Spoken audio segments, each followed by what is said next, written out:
Radio Católica. Radio Católica. Unidos por Cristo y María. Unidos por Cristo y María.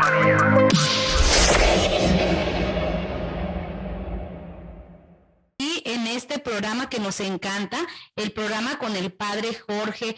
Pregúntame, Padre, muy buenas tardes, ¿cómo está en este día miércoles ya, miércoles 25 de mayo? ¿Cómo se encuentra? Pues buscando competir en elegancia con Mateito, que siempre anda muy elegante, y ahora anda de vaquero, pues. Anda con el moño amarillo, se vino hoy Mateo. ¿Cómo ve, Padre? Es el demonio amarillo. El del moño amarillo. Mateito, estoy pensando, ¿que tú no vas a la escuela? Porque siempre te veo aquí. Vamos otra vez. Aquí estamos otra vez, dice Mateo, y a ver, cuéntales, Mateo, ¿por qué cuando es horario de escuela regular, Mateo no está en la escuela? Cuéntales. Es que tengo escuela en casa. Ay, qué rico. Bueno, con razón eres un chavo tan inteligente. Bueno, ahorita cuestiono mucho la educación a través de en la escuela, pero tiene un aspecto muy importante también, que es el aspecto social y la convivencia con los maestros y con los alumnos. Pero por otra parte tiene unos excelentes maestros que son su mamá y su papá. ¿Cómo se llama tu mamá, Mateo? No.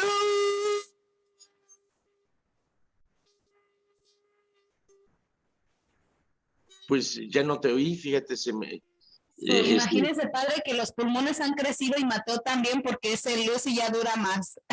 Sí, ¿no? Y además tan fuerte que hasta enmudeció el micrófono. Muy bien. Oye, bueno, pues es educación en casa, lo cual es algo muy importante y además no se pone en riesgo. Desgraciadamente ahora criticamos la violencia en México, que es horrible porque hoy es el día de mayor criminalidad en el periodo de López Obrador. Hasta hace poquito había 121,000 muertos por violencia durante el periodo de López Obrador, pero parece que su estrategia de abrazos, no balazos, no está funcionando. Y a quienes se oponen los manda al carajo, así dijo. Los manda frecuentemente. Esas son las palabras que usó el presidente. Y es una frase muy favorita del presidente. Aquellos que se oponen a él, dice que se vayan a ese lugar. Así que debe de ser tantos los que manda ahí que debe de estar llenísimo. Bueno, falta que le hagan caso, ¿verdad? Esa palabra que menciona y que es tan favorita del presidente de México tiene un origen portugués.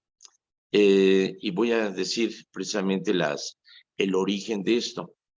Un bergantín existe en varias vergas, que son los palos donde sostienen las velas, y es por eso que se llama bergantín.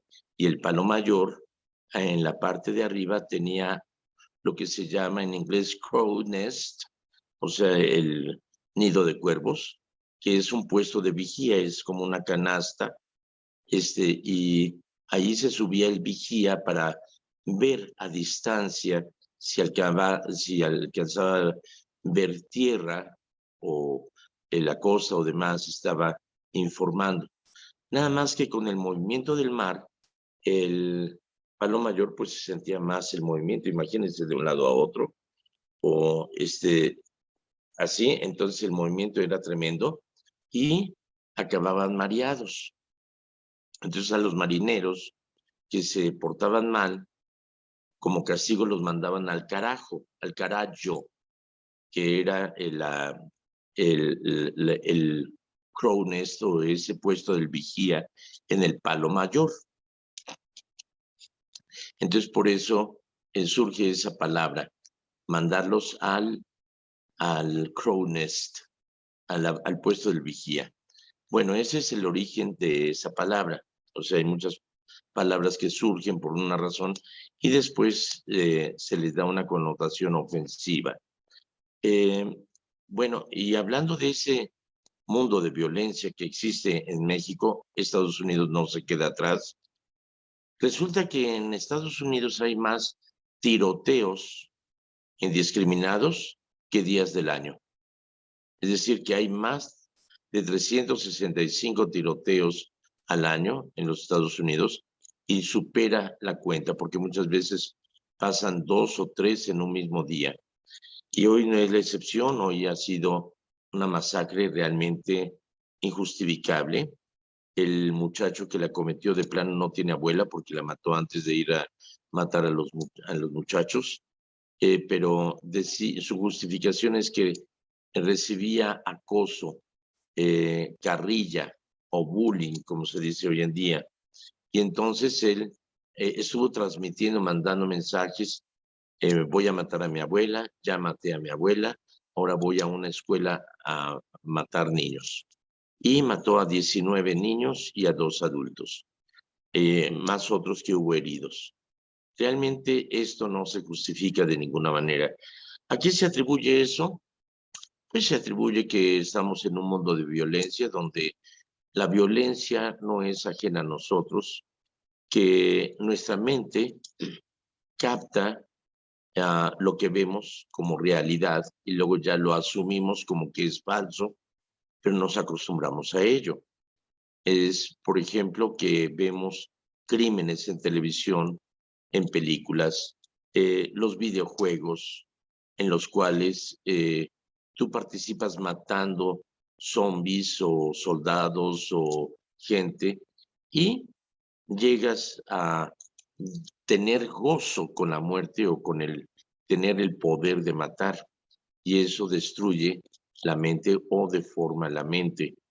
Entonces, esto es algo muy lamentable, además ese ambiente de violencia en el cual nos acostumbramos al mal, al sexo ilícito, al robo, admiramos a los matones. A mí me sorprende un canal de películas latinas, todas son el mismo tema. Todo se resuelve mediante crímenes, mediante violencia, ejecuciones, balaceras y demás. Y esto se termina como ver algo normal. Así que se podría evitar eso dando una educación realmente desde casa. Aunque ustedes manden a sus niños a la escuela, recuerden que la escuela informa, en la casa se educa, y se educa con los valores morales cristianos en los cuales se enseña a los hijos a tomar la decisión correcta, a saber distinguir no necesariamente entre el bien y el mal, sino muchas veces entre dos bienes, el que es mejor y el que no es tan bueno. Entonces hay que enseñar a los niños a tomar decisiones correctas y a entender que cuando se toma una decisión equivocada o incorrecta, se pagan las consecuencias. Cuando se toma una decisión correcta, se obtienen beneficios. Esto es algo muy importante, queridos radioescuchas, que eduquen a sus hijos al respecto. Debido a la situación de violencia, el obispo Myron Cota dirigió una carta que no puedo leerlas porque no la pude imprimir. Nos la dirigió hoy diciendo que lamentaba enormemente esta violencia que está pasando en nuestra propia casa. Es decir, no tenemos que ir a una guerra, no tenemos que asombrarnos de lo que pasa en otros países, sino que está pasando en nuestro propio país y que es reprobable de todas maneras y que es precisamente una acción del demonio, ¿sí? El demonio que nos lleva a aceptar la violencia como algo normal y que se solidarizaba con las víctimas y que pedía a Dios que esto no vuelva a ocurrir. Entonces reciban la condolencia y el malestar, el dolor de nuestro obispo Myron Cota, en el cual nos hacemos solidarios todos ante esto que no debería de ocurrir.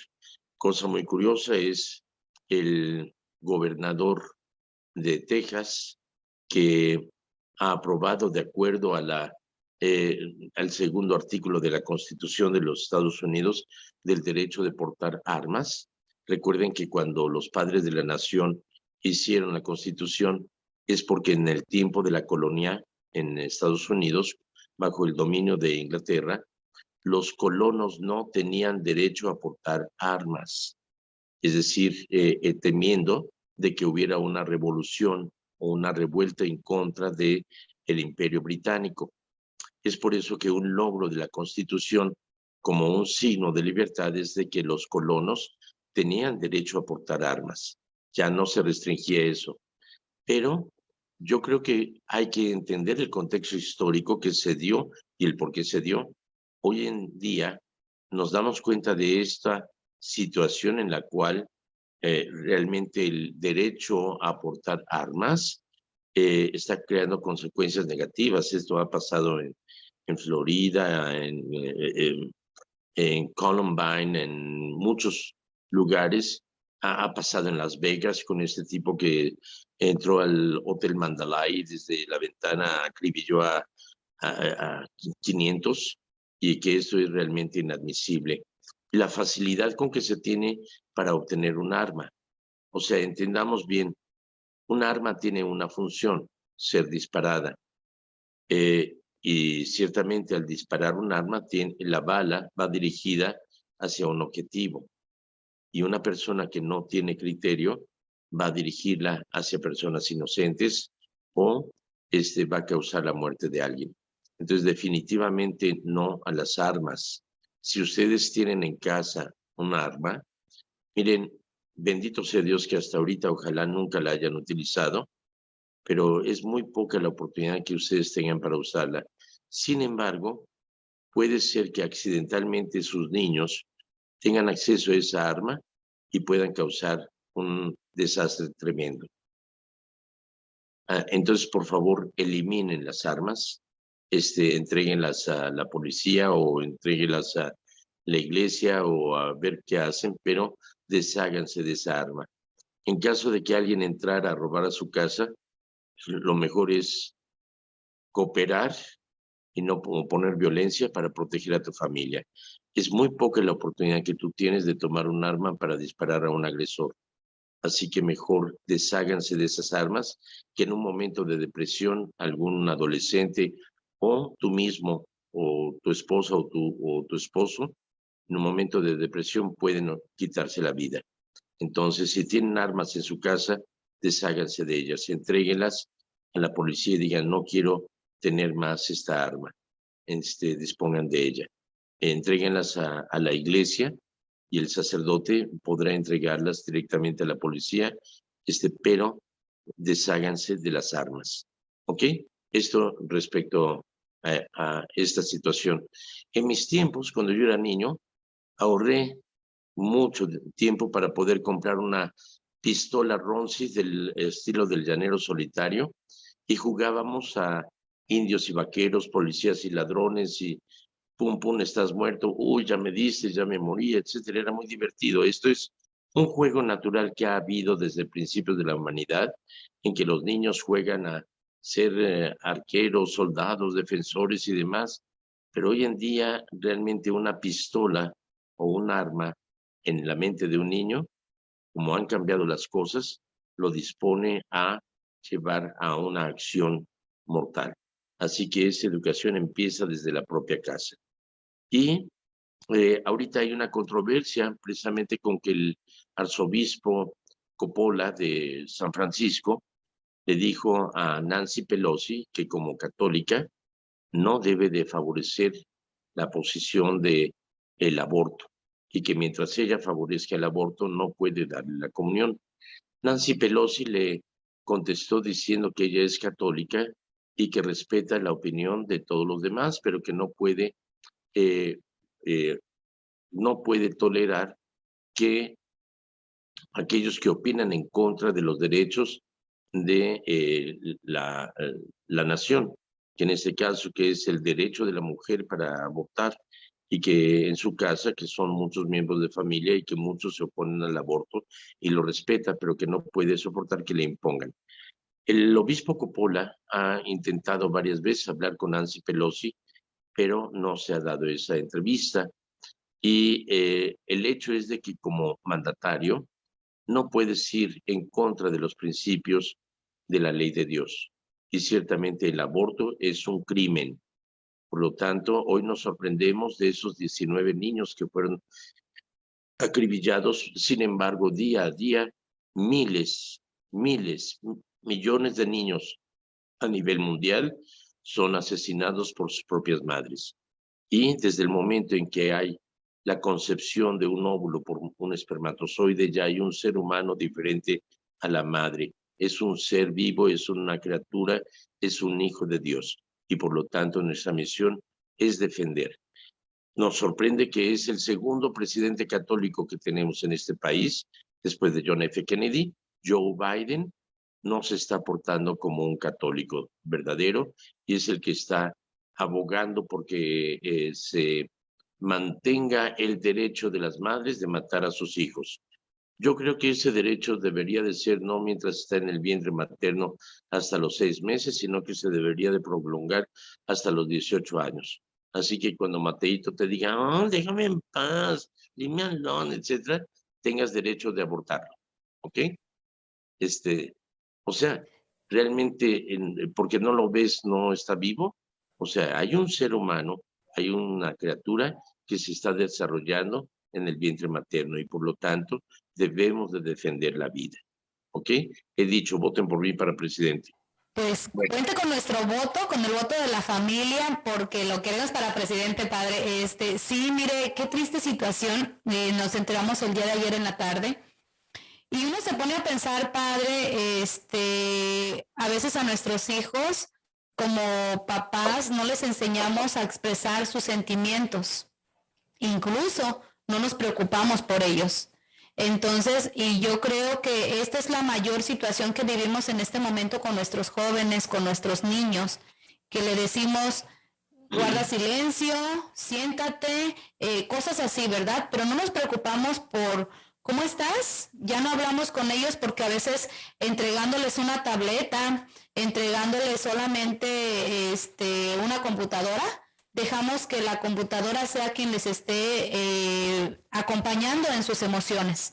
Entonces yo creo que es una gran responsabilidad que nosotros tenemos como padres, quitar las tabletas, claro, dejarlas, pero quitarlas del momento, quitarlas de decir, de que ellas sean quienes nos eduquen a nuestros hijos y no ser nosotros quienes eduquemos a nuestros hijos. Entonces, yo creo ayer cuando yo escuchaba esta noticia, pues con mucho dolor, yo creo que al igual que todos los radioescuchas y las personas que hemos visto esto, con mucho dolor recibimos esta noticia, especialmente porque es también una persona, un jovencito hispano también. Entonces, hispano en este país también tiene como cierto, le van a poner cierta categoría, por así decirlo, ¿verdad? Entonces, también eso afecta a la comunidad hispana, pero independientemente de eso, el daño que hizo es un daño muy grande a muchas familias. Entonces, hay que pedirle a Dios a que nos ayude a nosotros como padres a saber qué están haciendo nuestros hijos y qué piensan sobre todo nuestros hijos. Y pues vamos a continuar porque también... Educar no es prohibir. Exacto. Me pasó en una reunión que había que llegaba el paletero con la musiquita típica que atrae a los niños, las camionetas de paletas. Entonces llegó una niña diciéndole a su papá, estábamos en una reunión, el papá con su cerveza, los amigos con cerveza, y llega la niña y dice, papi, ¿me das dinero para comprar una paleta? Y simplemente le dijo, no. Digo, ya que se fue la niña, le digo, ¿por qué le prohibiste? No, porque ella quiere todo. Ah, tú también tienes una cerveza y entonces no a la cerveza. Le digo, ¿tú crees que educar es prohibir? Más bien, si hay alguna razón de fondo para que le prohíbas, acuérdate que ser niño es una sola vez. Si es una paleta, es saludable, es el refrescante. Si crees que la autoridad es simplemente prohibir, no se trata de eso, se trata de educar, se trata de explicar a los hijos y que los mismos hijos se den cuenta de por qué deben de actuar de una manera determinada. No es solamente dar órdenes, sino explicar el por qué se da la orden y hacerles ver a los niños el por qué se toma esa decisión. Es algo muy importante, el tiempo de educar. Cuando mencionabas acerca de las tabletas y de los celulares. Bill Gates dice que a sus hijos no les permitía entrar al Internet, aunque lo creó, aunque él inventó las computadoras, ni les dio teléfono celular hasta que cumplieron 16 años. Entonces yo creo que es algo muy importante enseñar a los niños que el teléfono no es para otra cosa, sino para reportarse.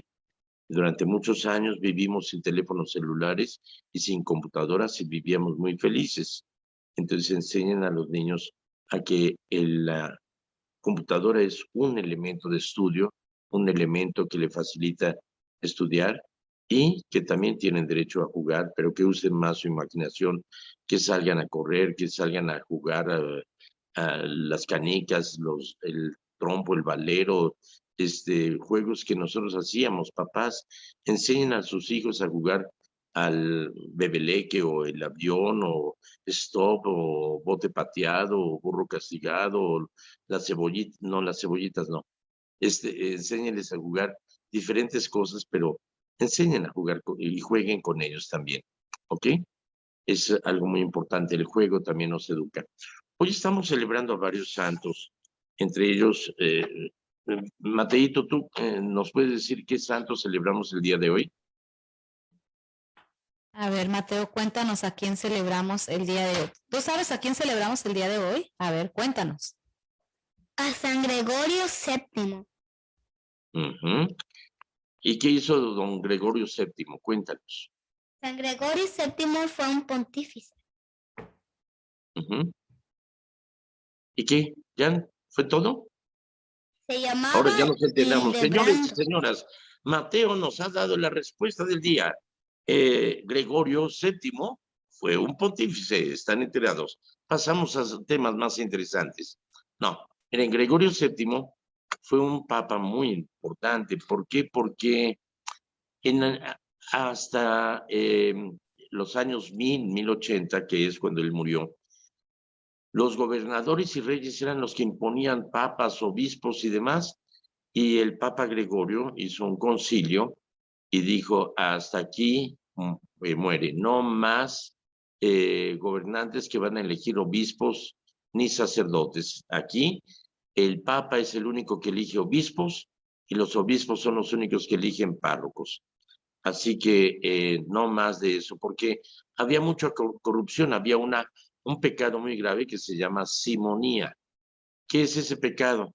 Bueno, cuando Pablo y Bernabé fueron a Grecia y empezaron a hacer milagros, había un tipo que era mago, Simón el mago, y les ofrecía dinero con tal de que le enseñaran a hacer milagros, cosa que lo rechazaron. Entonces el pecado de obtener algo sagrado a cambio de dinero se llama simonía. Es decir, te doy dinero si me haces obispo. No, eso es corrupción. Entonces el Papa Gregorio VII combatió ese pecado de simonía.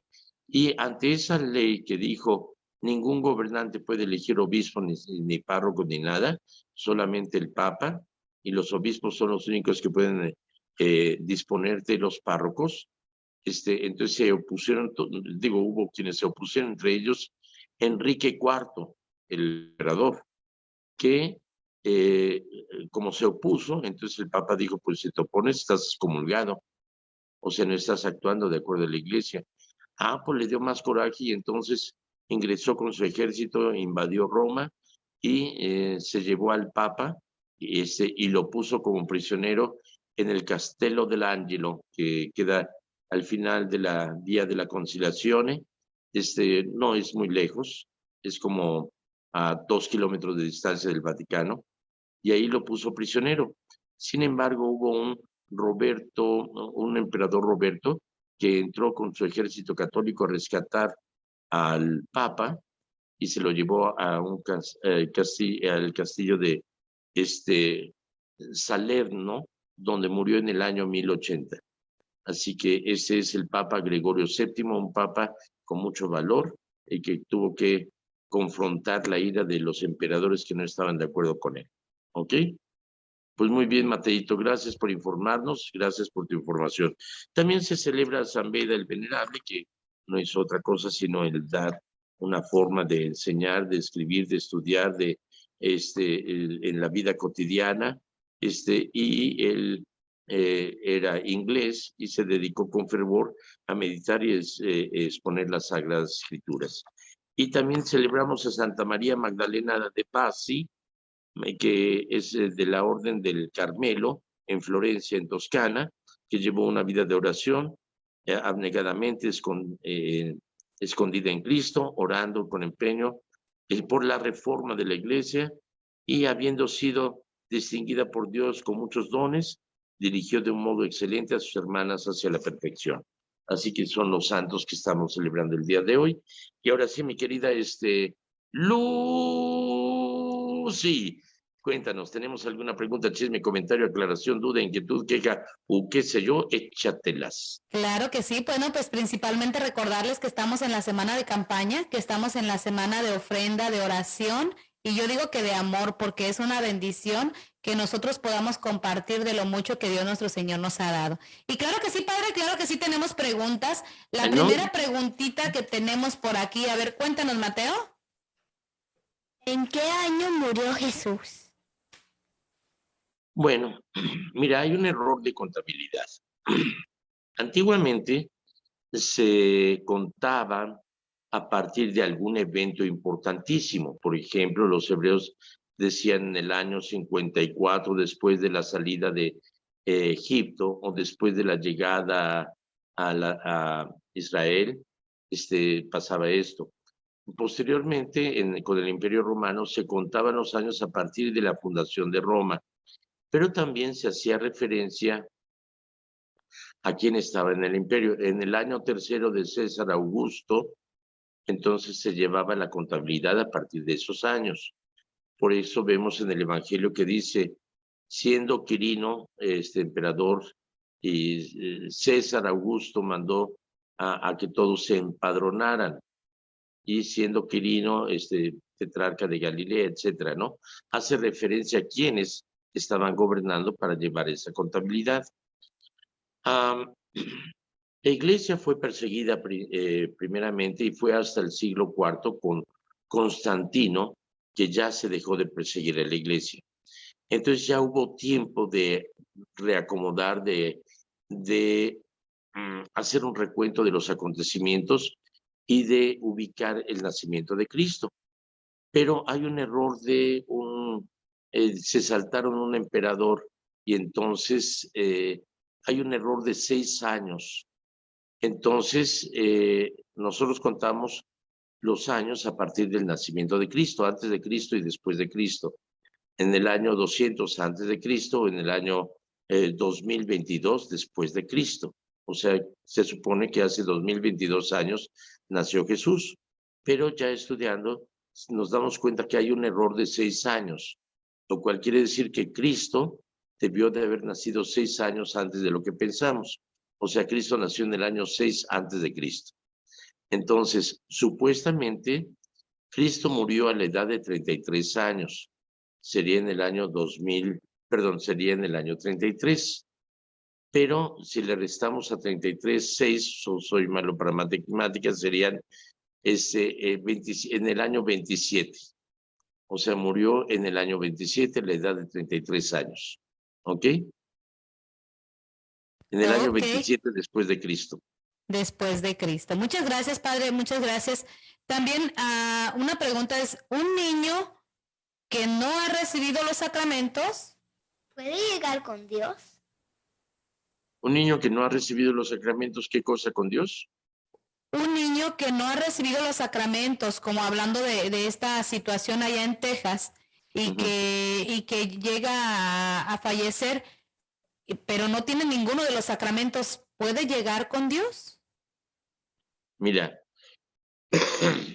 existe, esa pregunta se le hicieron a San Pablo de alguna otra manera, y San Pablo contesta, ¿cómo van a creer si no se les ha enviado? ¿Y cómo se les va a enviar? Bueno, dice, ¿cómo van a creer si no se les ha predicado? ¿Y cómo se les va a predicar si no se les ha enviado? Es decir, hay gente que no conoce a Dios, pero sin embargo vive de una manera honesta, buena y recta. creemos realmente en el amor de Dios inmenso, grande. En las instrucciones que da Cristo, vayan por todo el mundo y prediquen la buena nueva. El que crea y se bautice se salvará. El que se resista a creer se pone en camino de condenación. En este caso, nosotros tenemos el privilegio de ser primeramente bautizados y luego creemos y entendemos nuestro bautismo. Pero en este caso vamos a pensar que hay niños budistas, o que hay niños musulmanes, o que hay niños de otra religión o demás. Jesucristo nos ha dicho, el que quiere entrar al reino de los cielos debe de ser como Mateo. Así lo dijo Jesús, como Mateito. Deben de ser como un niño para poder entrar al reino de los cielos. Por otra parte, existe el bautismo de agua, que es el sacramental que recibimos. Existe el bautismo de deseo. Alguien que desea ser bautizado, pero circunstancias no fueron posibles y murió sin bautizar. Pero por el hecho de desear ese bautismo, quedó bautizado. Y está el bautismo de sangre, que es cuando alguien muere por Cristo. En este caso podríamos entender de que está ya sea el bautismo de deseo o el bautismo de sangre. Entonces, indudablemente son víctimas y que seguramente el Señor les ha llamado a su gloria. Pero es la situación. Pero más vale... Miren, hay un caso, por ejemplo, en Francia también hubo un tiroteo cuando unos tomaron como rehenes en un centro comercial a algunas personas y hubo un policía que estaba preparando para casarse y que no estaba bautizado y que se estaba evangelizando, estaba en el curso de preparación para recibir el bautismo y la confirmación y para recibir el sacramento del matrimonio. O sea, él deseaba y se estaba preparando para ser bautizado. Y este policía francés se quitó el chaleco antibalas y fue sin armas y se ofreció a los criminales, a los secuestradores, que lo tomaran a él como rehén y que soltaran a los demás rehenes. Pues lo acribillaron a balazos. Murió no solamente como un héroe, sino que murió como mártir, y murió en la gracia de Dios porque estaba ofreciendo su vida para la salvación de otros. Así que indudablemente este policía está en el cielo. Así que qué bonito, ¿eh? Muy bien. Espero haber respondido a tu pregunta, mi querido amigo. Muchas gracias, padre. Muchas gracias. También hay una persona que nos preguntó, dice que en la Biblia de Jerusalén, en San Mateo capítulo 4, versículos 19, cambiaron el concepto que decía que yo soy pescador de hombres, ahora dice yo soy pescador de personas. Y dame por un segundo. ahí... Déjeme Ajá. Bueno, pues mientras el padre va por su Biblia, lo invitamos también a usted a que vaya por la suya. Mateo 4. Mateo capítulo 4, versículo 19. A ver, Oye, Mateo, ¿Mateo chécanosla. está en el Antiguo Testamento o en el Nuevo Testamento? A ver, ¿tú qué sabes, Mateo? ¿Mateo está en el Antiguo Testamento o en el Nuevo Testamento? No, Mateo está en el Ministerio de Unidos por Cristo y María. Mateo lo tengo aquí por un ladito, pero el evangelista, ¿dónde está Mateo? En el Nuevo Testamento. En el Nuevo Testamento. Está en el cielo. Ah, bueno, pero sí, está en el Nuevo Testamento. Mateo 4, ¿qué más? Versículo que aquí. Mateo 4, versículo 19. Versículo 19, veamos. Dice... Mateo 4, 19.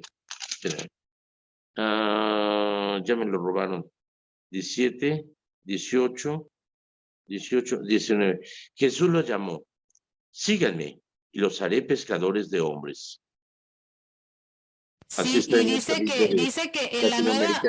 Ajá, dice que en la Biblia de Jerusalén, ahora dice... En la Biblia de Jerusalén dice, síganme y los haré pescador de personas. Entonces esta persona nos decía, ¿será que ya alguien comentó que ya la Biblia de Jerusalén está usando un lenguaje inclusivo? ¿Qué opinión tiene usted al respecto? Porque nos cambió el hombres por personas. A ver, déjeme, si realmente no sé, no me consta, pero déjame ver si tiene algún comentario aquí al respecto. No dice ningún comentario, pero no sé, realmente, por ejemplo, en la Biblia latinoamericana también me cambian muchas palabras. Las traducciones son no muy precisas, que digamos. Sin embargo, la Biblia de Jerusalén, no creo tener aquí una a la mano, no la tengo aquí. La Biblia de Jerusalén se supone que es la traducción más adecuada, y recordemos una cosa, a mí me cae muy gordo, y eso lo empezó Fox diciendo: mexicanas y mexicanos, niñas y niños, perritos y perritas, caballos y yeguas, tigres y tigresas. O sea, realmente me parece estúpido, porque al decir mexicanos estamos incluyendo mujeres, niños y todo. Al decir Dios vino a salvar a todos los hombres, claro, a las mujeres no las salva, fuchi, nada más a los hombres. No, en término genérico, hemos entendido de que es, al hablar en un plural, se incluye hombres y mujeres. Es decir, la salvación de los hombres también incluye a las mujeres, niños y niñas. O sea, ahora pusieron esa modalidad y me parece completamente absurda. O sea, no vas a decir caballos y yeguas, dice la caballada. No dices toros y vacas, dice el ganado vacuno, etcétera, ¿no? O al decir, o sea, realmente me parece absurdo. Pero no sé, realmente no, me agarraste en curva, pero las traducciones tratan de ser más fehacientes para ser entendibles e inclusivas, ¿ok? Así que Ok. yo no me acuerdo de eso, porque mi Biblia de Jerusalén debe de ser todavía de las antiguitas. La nueva versión no sé cómo esté, pero dice: síganme y los haré pescadores de hombres, lo cual, digo, el hecho de personas también incluye todo género, ¿sí? Al decir hombres también incluye género masculino y femenino. Uh-huh. Claro que sí, padre, gracias. Bueno, pues esas son todas las preguntas que tenemos hasta el día de hoy, pero sí tenemos algunos comentarios. Por ejemplo, Gloria Rico nos dice: buenas tardes, padre, qué triste por esos niños y por los padres, qué dolor tan grande. ¿Qué responsabilidad tenemos como padres de ver lo que hacen nuestros hijos y lo que compran y obtienen? Oraciones por estos padres. Y también Gracias, Gloria. Sandra Cortés nos dice: buena tarde para todos. Es una tristeza que sigan pasando estas desgracias. Dios les mande fortaleza. Y Sandra también nos dice: gracias, Padre, por su tiempo. Nuestro Padre Celestial los siga guiando, cuidando y protegiendo. Eso es todo lo que Muchísimas tenemos gracias. en esta tarde, Padre. Así que muchísimas gracias. Gracias por su compartir. ¿Usted tiene algo que nos quiera decir? Sí, fíjate que es muy importante eso, y la educación en los hijos. Empiecen a darle un testimonio. Entre marido y mujer no deben de darse de gritos ni de ser violentos. Le están dando un mensaje a los hijos de que todo se arregla por la violencia, que aprendan a dialogar, a platicar, y también enseñan que los hermanos deben de reconciliarse y de actuar en paz. Es muy importante el hecho de optar por la vía del diálogo, de la comunicación y de la reconciliación. Y por otra parte, pues hoy, ahorita terminando el programa, me pondré en camino para acercarme hacia el área de la bahía. El día de mañana iré a visitar a mi querido amigo Roberto Juárez Crow, que voy a visitarlo porque está muy enfermito, y fuimos contemporáneos en la misma preparatoria en el Colegio Francés Hidalgo. Fuimos vecinos desde México, y él y su familia están ahora viviendo aquí en el área de la bahía, que los quiero mucho. Entonces voy a visitar a mi amigo, y a darle la unción de los enfermos, la Sagrada Comunión, y a pedir a Dios para que el Señor le colme de gracia y bendición. Es muy importante esto, el visitar a nuestros enfermos, y también creo en el don maravilloso de la unción de los enfermos. yo he visto cosas milagrosas, así que vamos a pedir, les pongo a mi amigo Roberto Juárez Crow en sus oraciones, para que muy pronto se alivie. Y no sé si entró otra pregunta más, o una llamada, o una queja. A ver, cuéntanos. Sí, claro que sí, padre. Pues nos llamó la persona que nos hizo la pregunta de la Biblia, de la nueva versión de la Biblia de Jerusalén. Me decía que quería que le aclarara que este cambio se dio en la nueva versión de la Biblia de Jerusalén. Le dije, sí, creo que sí es algo que comentábamos con usted, que en su Biblia que usted tiene, probablemente no aparezca este cambio, porque la versión que usted tiene de la Biblia de Jerusalén es la versión un poquito más antigua. Y también él decía que ese es el cambio que se hizo, que si usted sabía algo al respecto de que la Biblia de Jerusalén estuviera usando ese lenguaje ya inclusivo, que si usted sabía algo al respecto, nada más. No, pero realmente no se opone al contexto y al texto. Es decir, recordemos que el lenguaje cambia con el tiempo, pero la esencia no. Si vemos los libros de español, todavía a mí me tocó aprender declinar, el decir yo, tú, él, nosotros, vosotros y ellos, ¿sí? Todavía lo aprendí en yo soy, tú eres, él es, nosotros somos, vosotros sois, ellos son. Todavía me tocó aprender así, pero nosotros en América Latina no usamos el vosotros. Bueno, en algunos países sí, como es en Colombia, por ejemplo, o en Argentina, en otros países sí. Venite vos, también es en Nicaragua, ¿no?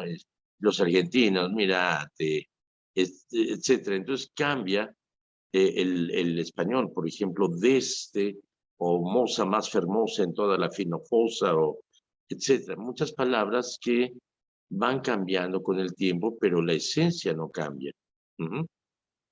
Así es. Así que gracias por tu aportación, mi querido amigo. Es primera información que tengo.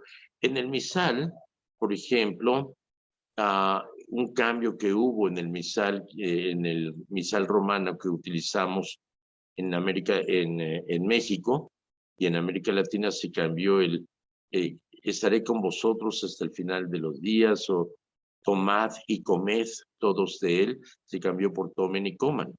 Entonces se ha cambiado para el lenguaje tal como lo hablamos regionalmente. En inglés también se ha cambiado algunas palabras. Una de las reformas es que en la oración colecta normalmente se dice where you teach through Christ our Lord lives and reigns with you and the Holy Spirit and is God forever and ever. Is God. Se quitó is God por God forever and ever. O sea, siguen los cambios gramaticales en español, en inglés y en todos los idiomas para hacerlo más propio y más entendible sin cambiar la esencia. Eso es importante. No se cambia la esencia, sino la palabra más adecuada a la idea de hoy. Ok, bueno, pues gracias, padre, gracias por su aportación. Eso es todo lo que tenemos hasta el día de hoy. Les agradezco mucho y les recuerdo que por favor apoyen a esta estación. Sus aportaciones son esenciales para que la palabra de Dios, la información, la educación, el entretenimiento siga difundiéndose a través de esta estación. Así que por favor sean generosos y ayuden a que esta estación salga adelante. Son muchos los gastos que tiene y es de ustedes la estación. Su aportación será muy valiosa. Bueno, pues ya con esta me despido. Mateito, me dio mucho gusto verte. Lucy, me da mucho gusto. Y que Dios Todopoderoso les acompañe, les colme de gracia y bendición. En nombre del Padre, del Hijo y del Espíritu Santo. Amén. Muchas gracias, Padre. Hasta mañana, si Dios lo permite. Gracias, bendiciones, Padre. Radio Católica, Radio Católica. Unidos por Cristo y María. Unidos por Cristo y María.